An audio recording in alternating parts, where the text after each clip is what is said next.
desisyon na tama.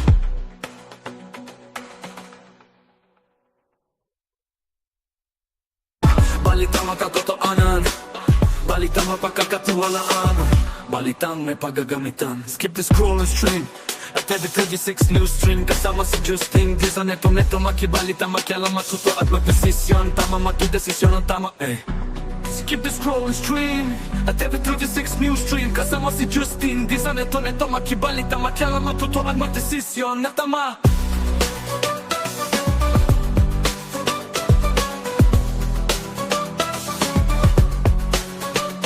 The scroll and stream at every 36 news stream. Kasama si Justin Dizan, neto makibalita, makialam, matuto at magdesisyon na tama, matudesisyon na tama.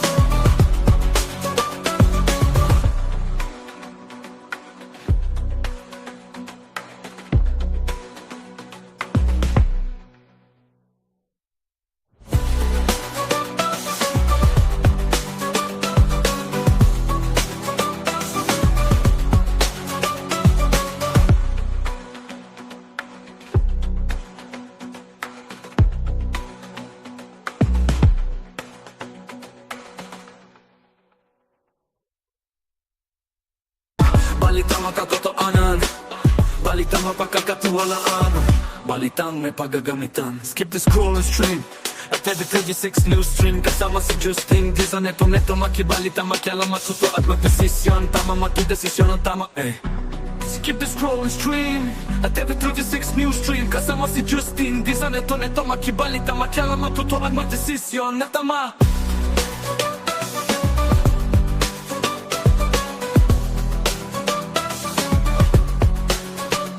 The scroll and stream at every 36 news stream. Kasama si Justin Dizan, neto makibalita, makialam, matuto at magdesisyon na tama, matudesisyon na tama. Isang magandang araw ho ng Miyerkules sa lahat.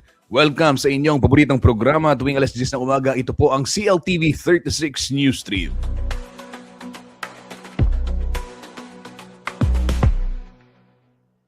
Kabalen, Justin Dizon po maghahatid sa inyo ng balita at impormasyong makatotohanan, balita at impormasyong mapagkakatiwalaan, at balita at impormasyon na may paggagamitan. Yan ho ako ng CLTV 36 News sa atin hong halos 2 milyon na followers, pinagsamang followers sa social media, Facebook at sa CLTV 36 official main page. At CLTV 36 official, yan ho, live na live tayong napapanood ngayon.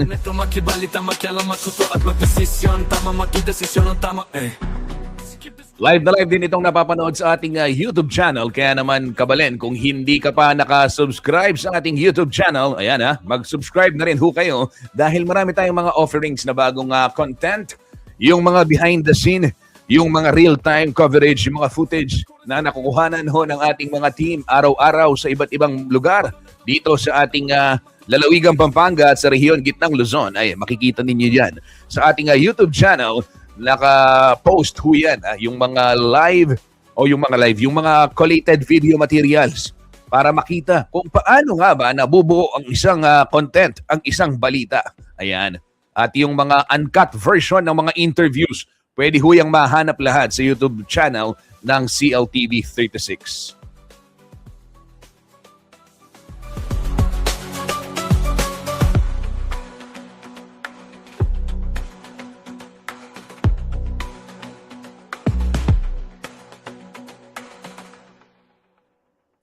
Napapanood din ho ang ating programa live na live sa telebisyon, Luzon, Visayas at Mindanao via Signal Channel 115, Air Cable Converge Channel 71. TV36 News Stream kasama si Justin Dizon neto makibalik. At dito ho sa Kalakhang, Central Luzon, sa ating 37 cable partners, At TV36 News Stream maging sa Free TV Channel 36. makibalita makialam matutuan magdesisyon na tama. Kabalen, silipin muna natin sitwasyon ng trapiko sa iba't ibang bahagi po ng siyudad ng San Fernando, Pampanga. At kani-kanina merong live report ng ating kasamang si Paulo G. Santos dyan sa Del Rosario. Sikapin nating makasama si Paulo G kung pwede siyang mag-join at kung may update pa dyan sa may Del Rosario bypass road, yung itong hinaing ng mga residente, yung mga claimants, legal claimants umano ng Del Rosario bypass road, ay nagbantang isara yung kalsada. Yan ho yung live report ni Paulo G. Santos kanina lamang. Sige, silipin muna natin traffic situation sa syudad ho ng San Fernando, Pampanga. Live na live ito mula ho sa City Public Order and Safety Coordinating Office o si POSCO. Diyan ho sa may syudad, San Fernando. Balitang makatotoanan, balitang mapagkakatiwalaan, balitang may paggagamitan. Skip the scroll and stream at TV36 News Stream kasama si Justin. Para ho sa mga babiyahe ngayong araw ho ng Miyerkules, Feb 11, ayan, ay dalawang araw na lamang, Valentine's Day na araw na ng mga puso. Sa darating hong Sabado, expected yan. Heavy traffic for sure at punuan.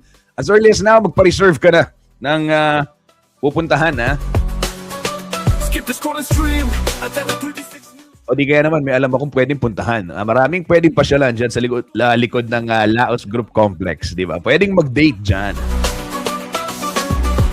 Tapos maglakad-lakad na rin kayo kasi malamig yung panahon, di ba?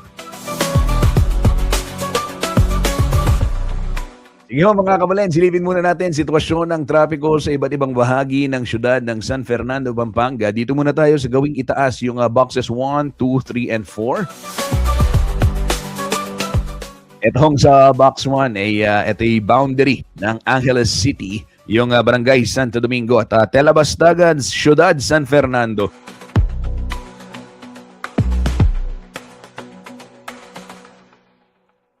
Meron pa rin ako nakikitang nag-left turn dun sa no left turn kasi wala nang bantay ngayon. Ganyan talaga yung mga Pilipino, Susunod lang sa batas trapiko kapag may bantay. Hindi lahat, ganyan talaga yung ibang Pilipino. Sakit sa mata Ang linaw-linaw na nung no left turn dyan sa tapat, sa may boundary ng Angeles City at San Fernando. And yet, nagle-left turn pa rin.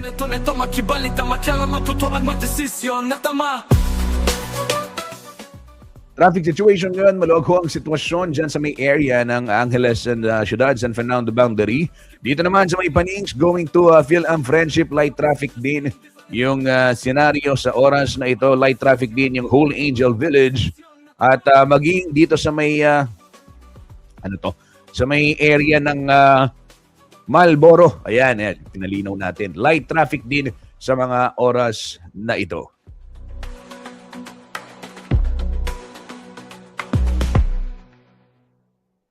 Samantala, kabalen, sa may gawing Sindalan ay maluwag din ang sitwasyon ng MacArthur Highway. Dito ho sa may Del Rosario, light traffic din, wala gaano aberya. Same scenario sa may Sakop Maimpis as sa may St. Jude going to Lazarin Boulevard, light traffic din ho.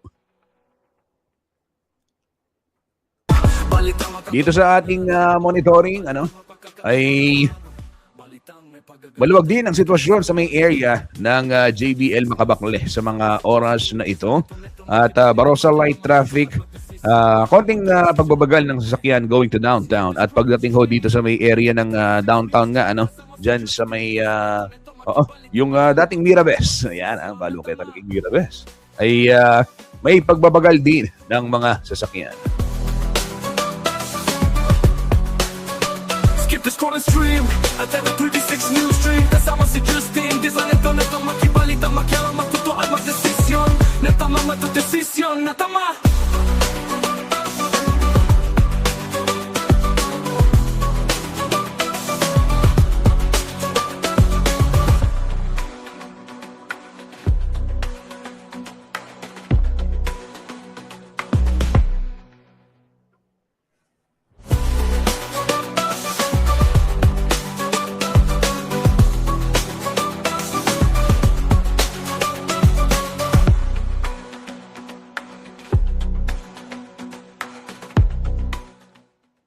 Mula ho dyan sa may syudad ng San Fernando, silipin din natin sitwasyon ng trapiko sa iba't ibang bahagi po ng North Luzon Expressway.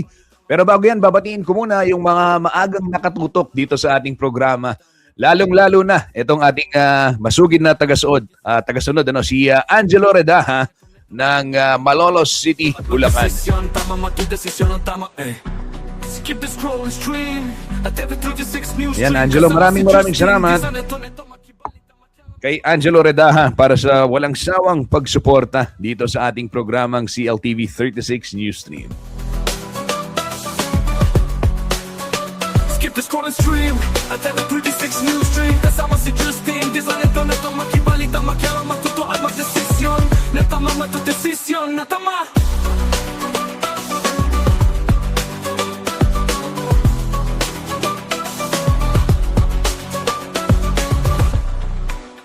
Ayan, kabalen, sabi ni Angelo Redaha, 3 araw na lamang Valentine's Day na. Ay, happy Valentine's, Angelo.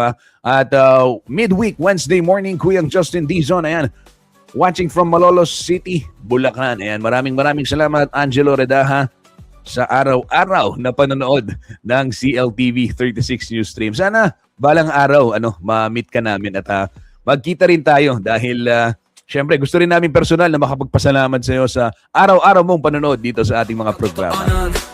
Balitang mapagkakatiwalaan, balitang may paggagamitan. Skip the scroll and stream at every 36 news stream. Kasama si Justin, neto, makibalita, makialam, matuto at magdesisyon. Tama, magdesisyon ang tama Skip the scroll and stream at every 36 news stream. Kasama si Justin, neto, makibalita, makialam, matuto at magdesisyon na tama.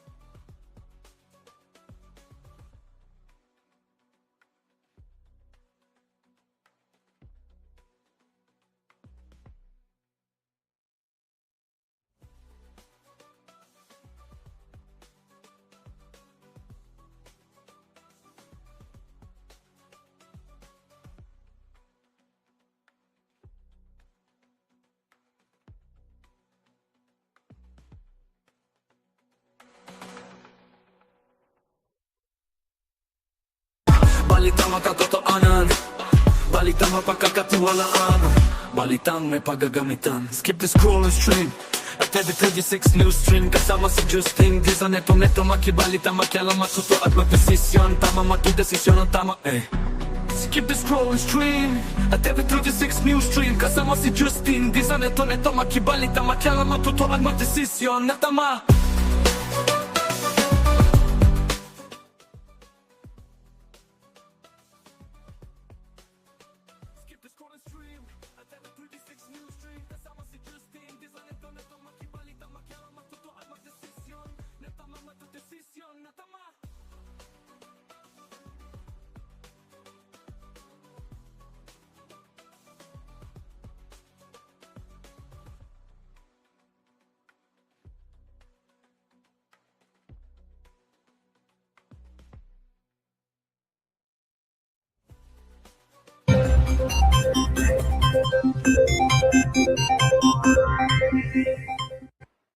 Magandang umaga po sa ating lahat. Narito ang ating weather update para sa araw ng Miyerkules, February 11, 2026. Wala pa rin naman tayong minomonitor na anumang bagyo or low pressure area sa loob at labas ng ating Philippine Area of Responsibility. Dito sa ating satellite imagery, makikita natin kumpul ng kaulapan dito ay ito pa rin yung shear line natin na patuloy na nakakaapekto dito sa may Visayas. Samantala, patuloy naman umiiral ang northeast monsoon dito sa may buong Luzon. Para sa magiging panahon natin ngayong araw dito sa Luzon, dulot ng shearline, inaasahan natin makakaranas ng maulap na papawirin na may mga kalat-kalat na pag-ulan dito sa may Albay, Sorsogon, pati na rin dito sa may Masbate. Dulot naman ng northeast monsoon, inaasahan natin ang maulap na papawirin na may mahihinang pag-ulan dito sa may Cagayan Valley, Cordillera Administrative Region, Aurora, pati na rin dito sa may Quezon. Para sa Metro Manila at nalalabing bahagi ng Luzon, inaasahan naman po natin ang bahagya hanggang sa maulap na papawirin. Agwat ng temperatura para sa Metro Manila, 22 to 30 degrees Celsius, Lawag, 21 to 30 degrees Celsius. For Tugigaraw, asahan natin ng 19 to 27 degrees Celsius, Baguio, 14 to 23 degrees Celsius, Tagaytay, 21 to 27 degrees Celsius, at Legazpi, 23 to 27 degrees Celsius. Para naman sa buong Visayas, pati na rin dito sa may Dinagat Islands at Surigao del Norte, inaasahan natin ang maulap na papawirin na may mga kalat-kalat na pag-ulan din, dulot pa rin naman ito ng shearline. Dito naman sa may Palawan at nalalabing bahagi ng Mindanao, inaasahan natin ang bahagya hanggang sa maulap na papawirin. Dito sa may Palawan, mga isolated light rains, at dito naman sa may Mindanao ay isolated rain showers o kaya mga localized thunderstorm, lalo na sa hapon at sa gabi. Ugaliin po natin i-check ang social media pages ng Pag-asa hinggil sa nilalabas po nating thunderstorm advisory.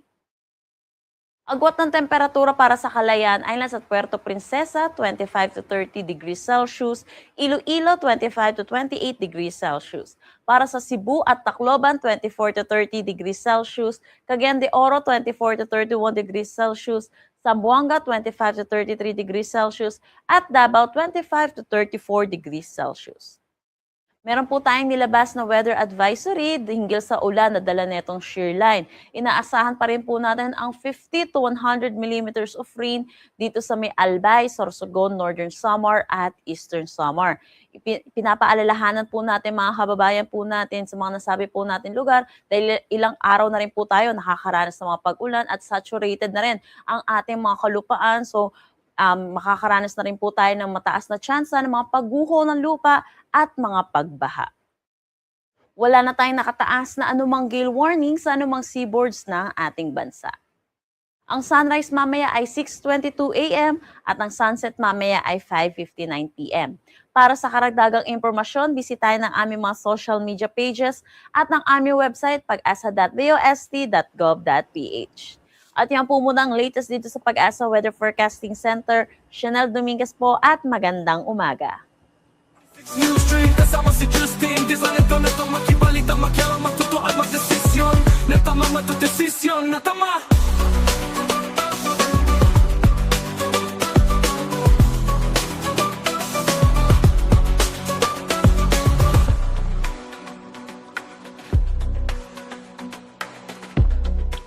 Maraming salamat Chanel Dominguez ng DOST Pag-asa para sa ulat panahon. Ayan, okay na ba yung aking audio, Mike? Dinig mo ba ang boses si Kuyang Justin? Ayan, shout out sa lahat ng mga nanonood dito sa ating programa at lalo na kay Michael Angelo. Ayan, salamat Mike. Thank you.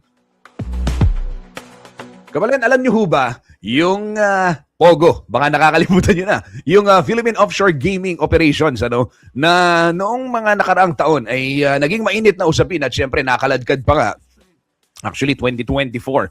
2025 is the year of flood control scandal. Yung 2024, yun ho yung kinalkal yung POGO at diba natukoy nga, napag-alaman na yung nahalal na alkalde ng Bamban Tarlac. Kaya mo pong sumagit ng mabalakat yan Kalipa Montete, Bamban Kaya pong kaya kata mo Central Luzon, dating alkalde, Alice Guo o Guo Haping, ay yun nga, napag-alaman na isang hindi Pilipino at mula China at may kinalaman sa POGO. Dito sa Porac, meron dyan, tinatawag na yung Bafuk compound, di ba? Sorry, hindi sa Porac. Yun yung sa Bamban. And then dito sa Porac, sa may Santa Cruz, alam naman ho natin, ay ang ding na-raid na Mega Pogo Hub naman, dyan sa may Porac. Meron hong proposal, itong isang mambabatas na mula rin dito sa ating rehiyon, Central Luzon. Wala pong iba, Senator Bam Aquino. Dahil itong si Senator Bam, matagal na. Siya yung author ng yung libreng kolehiyo, di ba? Libreng tuition. So, mula nung una pa siyang sumabak sa politika, talagang tinututukan ho nitong si Senator Aquino yung edukasyon. At dahil nga nasa linya yan ng edukasyon, ito naisip niya. Minumungkahi na baka yung mga dating buildings ng Pogo, di ba? Yung mga dating Pogo Hub na ginamit, baka pwedeng magamit bilang classrooms para tugunan yung problema ho natin sa classroom shortage kung tawagin. Ano? Panoorin ho natin ito at tignan natin ano yung merito nitong isinusulong ng ating karehiyon na mambabatas, Senator Bam Aquino. At yung ito nga sinasabi, diba? Kasi daming Pogo buildings. Totoo ho yun. Sayang lang di ba? Kung magagamit na classroom. Alamin natin kung posible at kung paano. Narito ang ulat.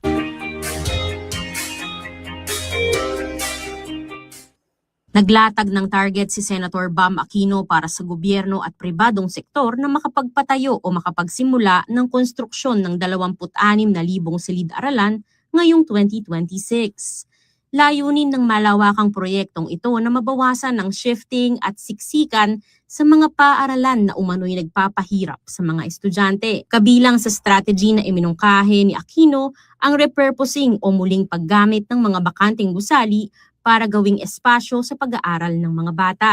So kung meron po kayong mga building na tingin po ninyo pwede pong magamit, no? Mga private school na nagsara, baka may mga lumang Pogo dyan na wala ng tao, no? Hindi ko alam, no? Baka may mga building po dyan na pwedeng outright bilhin, pwede rin po yun.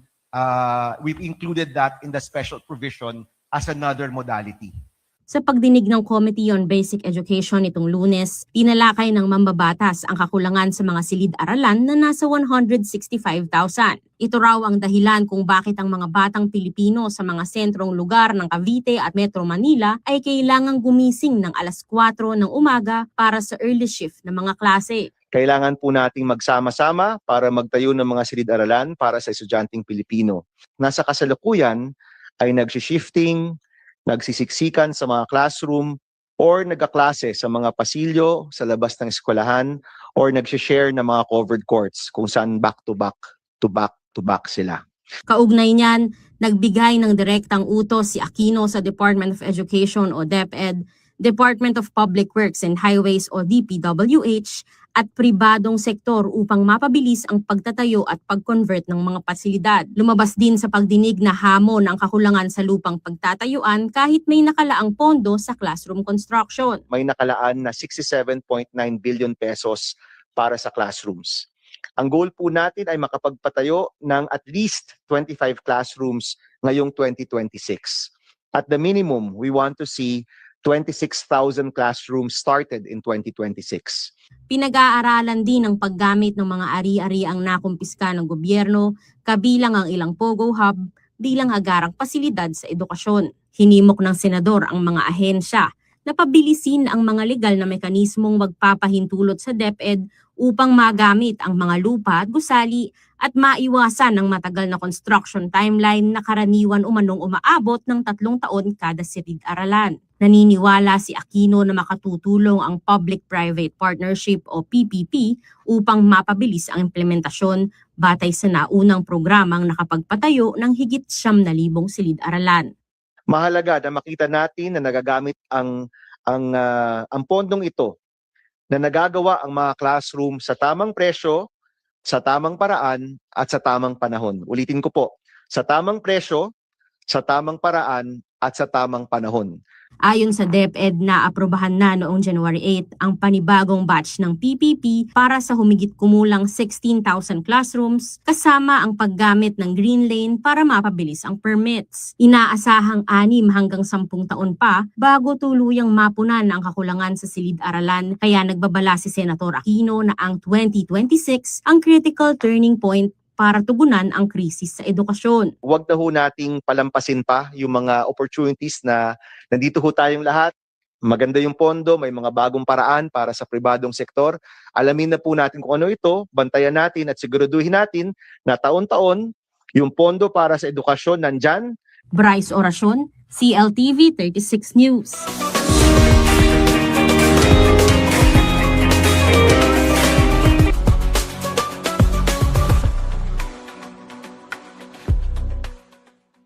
Anong sa inyo doon mga kabalen? Anong masasabi niyo doon sa comment o yung mungkahi ni Senador Bam Aquino? Kasi ako personally, nakita ko itong mga Pogo Hub dito sa atin sa Pampanga, sa Porac, dyan sa may Bafu, dyan sa may Bamban. At talagang pwede silang maging classroom building. Isipin ninyo, makatutulong. Siyempre pwedeng pag-aralan dahil anong lugar. Kumbaga, siyempre accessibility rin nitong mga gusali na ito. Pero naitayo naman sila sa mga area na ika nga gaya ng nabanggit, Yung Yung isa likod lang ng munisipyo, yung isa dito lang sa may likod ng Friendship Highway. So, Skip the scrolling stream. accessible kung tawagin, Kabalen, kung gusto ninyong mapanood itong behind the scene, ito sinasabi ko sa inyo. Yung Renade na warehouse dyan ho sa Mexico, Pampanga dahil sa pag-manufacture ng sigarilyo illegally, meaning walang permit. Ito ho yung mga kaganapan pinuntahan ng ating news team. Yes po. Happiness, people.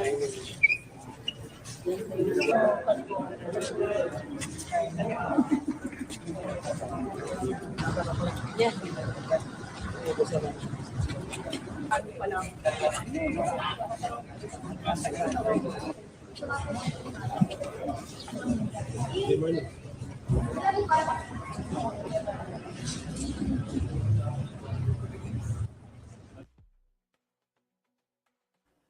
Kaunay ho ng balitang ito mga kabalen, Balitang makatotoanan. Balitang mapagkakatiwalaan. Balitang may ay itong DILG. News stream kasama si Justin Dizon.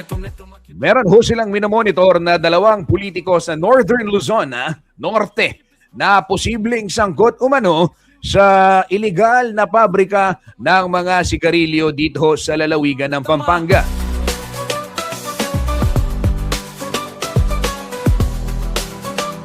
Pakinggan ho natin ang pahayag ni Interior Secretary Remulla kaugnay nitong sinasabing posibleng pagkakasangkot ng 2 politiko sa Northern Luzon dito ho sa illegal na pabrika ng sigarilyo sa Mexico, Pampanga.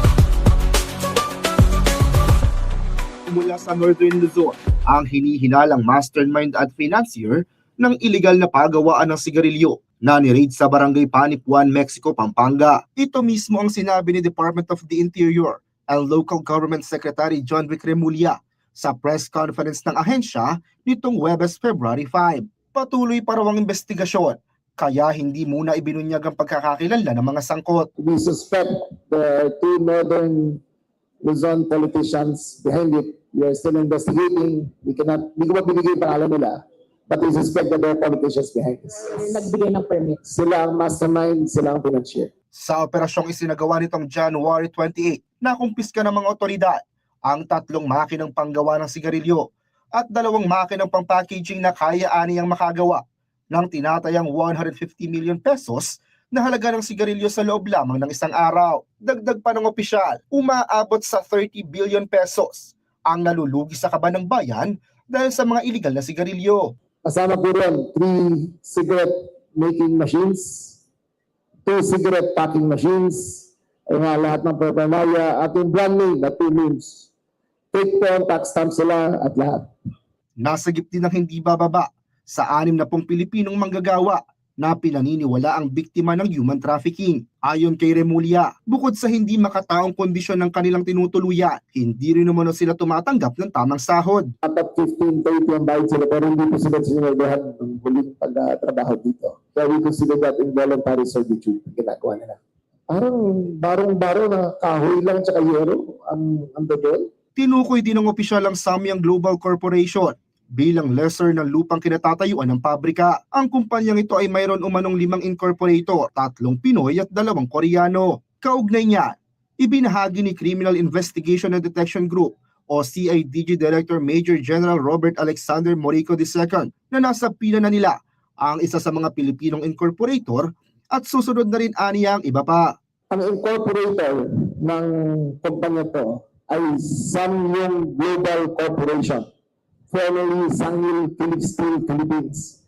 Ang incorporators niya ay si Stephanie Sampana, Sydney Juan Sampana, Brian Manzano, lahat Pilipino. Moon Sang Kim and Soo Young Kim, both Korean nationals. Sila po ang incorporators at nag-lease ng property na to. Nagbabala naman si Remulla, nakakasuhan hindi lang ang mga nasa likod ng iligal na operasyon, kundi pati ang mga mahuhuling nagbebenta ng iligal na sigarilyo. Kaya nakikiusap kami sa lahat ng maliliit na tindahan, kung kayo po ay mahulihan ng iligal na sigarilyo, pati pa kayo ay makakasuhan ng non-bailable offense. Matatanda ang sinalakay ang nasabing warehouse matapos madiskubre na isang buwan na umano silang nag-ooperate. Humigit kumulang 4.5 billion pesos na halaga ng iligal na sigarilyo ang nagawa na karamihan ay nasa merkado na. 6 na Chinese national lang na aresto, habang patuloy namang inihahanda ang mga kasong illegal manufacturing of cigarettes at posibleng paglabag sa Anti-Human Trafficking Act at Anti-Agriculture Economic Sabotage Act. Kasama si Angel Francisco, Raymond Tasoy, CLTV 36 News. Neto makibalita makialam matutunan magdesisyon na tama.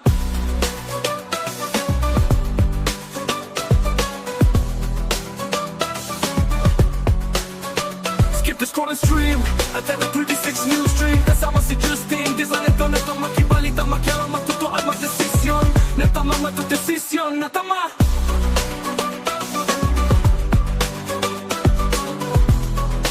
Ito naman ho mga kabalen, mainit na usapin din sa ibang balita, yung memorandum ng DILG na anti-EPAL. Ano ba talaga yung sakop nito? At kailan ba talaga? Kasi may mga syempre technical, di ba? Sa layman's term, madali lang naman sabihin sino yung EPAL at ano yung EPAL, di ba? Pero doon sa technicalities, ano ba yung sakop nito at ano yung maituturing na EPAL? Batay na rin ho yan sa DILG. Panoorin natin itong ulat ni Kuyang Paulo G. Santos upang mas maunawaan natin sino yung qualified, sino yung maituturing na EPAL batay na rin sa definisyon ho ng ahensya ng gobyerno itong DILG. Narito po ang report.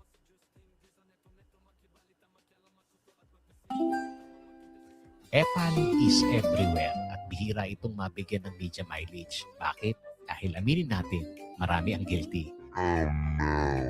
Ngayong 2026, may bagong banat ang gobyerno sa direktang pahayag ni DILG Secretary John Vic Remulla.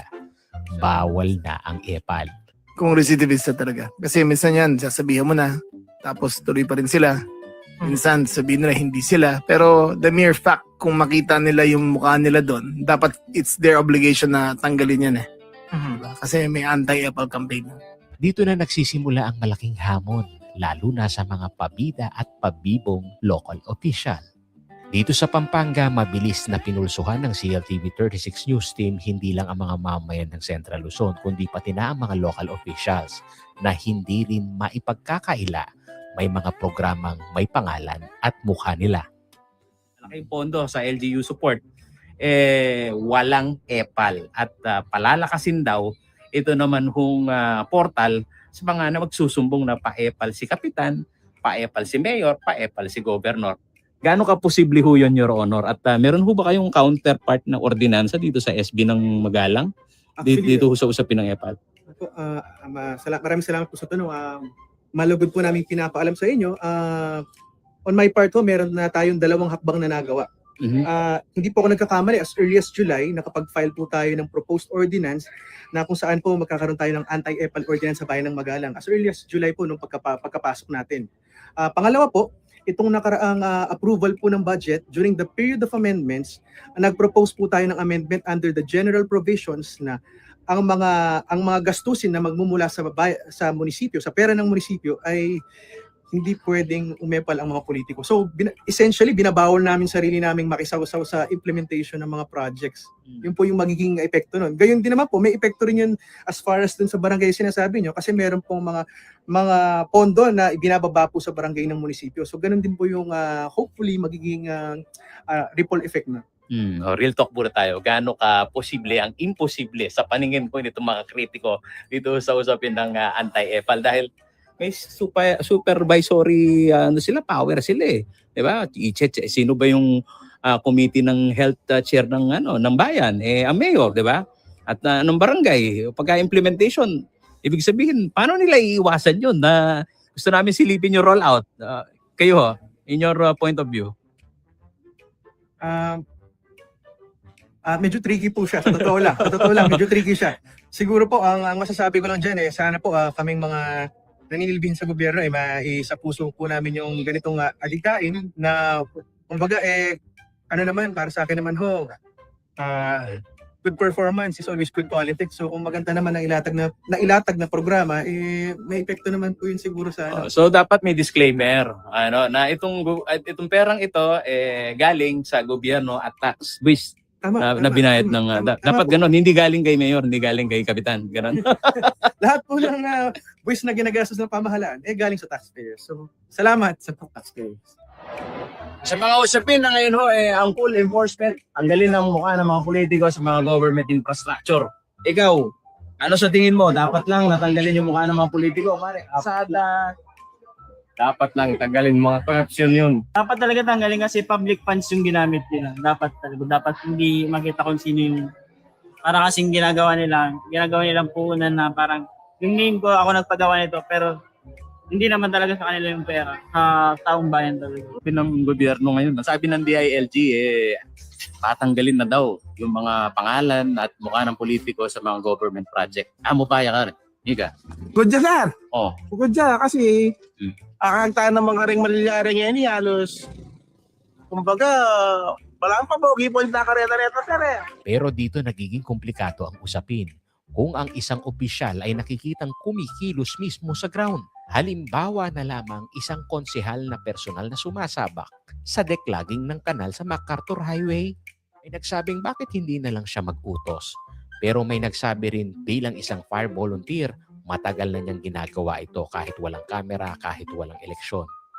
Kaya ang tanong, EPAL ba ang kumikilos? O EPAL lang kapag ang kilos ay may kasamang pangalan, mukha at tarpulin? Klaro lang natin sa tao. Kailan nagiging EPAL ang politiko? Yung definition po kasi ng EPAL, mapapel. Di ba? Yes. Actually, based on RMC, yung inaangkin or nilalagyan ng mukha, pangalan, or yung mga sariling slogan na alam natin na specific sa kanila yan. Oo, yun. So, nagagamit yung mga facilities para i-promote yung sarili ng mga local officials and employees. So, ulitin po, hindi lang po si Mayor, hindi lang si Vice Mayor, but even all local government officials and functionaries, kasama na rin po hanggang sa barangay. Kasi nakakalimutan sometimes, akala nila si governor at si mayor lang, hanggang sa barangay level po yan. Pinag-uusapan na natin yung mga government infra, natanggalin ang mga pangalan nila. How about yung implementation ng project? Like, paglilinis ng kanal, nagpa-picture yung isang konsehal, naglilinis ng kanal. EPAL ba siya? Naglinis lang naman siya, hindi naman niya sinabi doon na yung pangalan niya ay nakakabit doon. It's okay because that's part of their job to clean also, di ba? So okay lang yun. Okay lang yun. Wala naman po na kung sakaling pumapapil siya, kung may Okay picture. lang, nag-work lang naman siya. Huwag lang niyang ilagay, ipascale yung mukha niya at pangalan niya na siya yung naglinis doon. Hindi po pwede yan. Inaw na kaibahan ang EPAL in action at EPAL awkward action. Ang una, serbisyo. Ang ikalawa, papogi. Sa huli, hindi lang ito usapin ng batas, usapin ito ng intensyon. Dahil sa mata ng publiko, hindi lahat ng nakikita ay EPAL, pero ramdam nila kung totoo o palabas lang. Sa 2026 implementation ng budget ng gobyerno, malinaw ang hamon, serbisyo, hindi eksena, at linawin na ang pera at proyekto ay hindi galing sa bulsa ni numan kundi ng taong bayan. New stream kasama si Justin Di sa neto makibalita Magyala matuto at magdesisyon Tama magdesisyon ang tama Skip the scroll stream At every 36 new stream kasama si Justin Di sa neto makibalita Magyala matuto at magdesisyon na tama.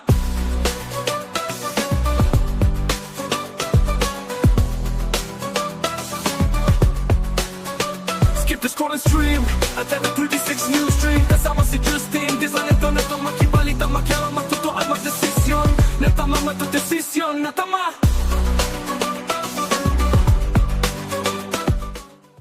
Gustong-gusto ko yung palakpak ng kuya nang tanungin siya ni Kuyang Paulo G. Anong masasabi niyo? Ano po nga sabi niyo na ibawal danore ning epal makaninin tang ay hawa niya kasi kuya, di ba? Kasi totoo naman eh. Totoo naman, umay na ho yung taong bayan sa mga pangalan ninyo. Kung akala ninyo tuwang-tuwa ho sila, abay hindi. Eh, sa totoo lang, kailangan lang nila yung serbisyo, hindi yung pangalan ninyo. Totoo yun. Nakita niyo yung natural na reaksyon ng kuya, yung palakpak niya, sobrang saya niya, di ba? Kasi sa lahat na lang, di ba, isipin mo, meron nga akong alam medal. Sa school, pag graduate ka, nandun yung muka ng kongresista, di ba? Epal na epal, di ba? Pati yung ID, di ba? Yung, o kaya diploma. Ay, nako, kabalin, magpapaalam na po si Kuyang Justin Dizon. I-follow ho yung ating mga socials para laging updated sa mga kaganapan tungkol dito sa ating lalawigang Pampanga at rehiyon gitnang Luzon. YouTube at CLTV36 Official, yung Facebook at CLTV36 Official and at CLTV36 News, Instagram at CLTV36 Official, yung X at TikTok at CLTV36.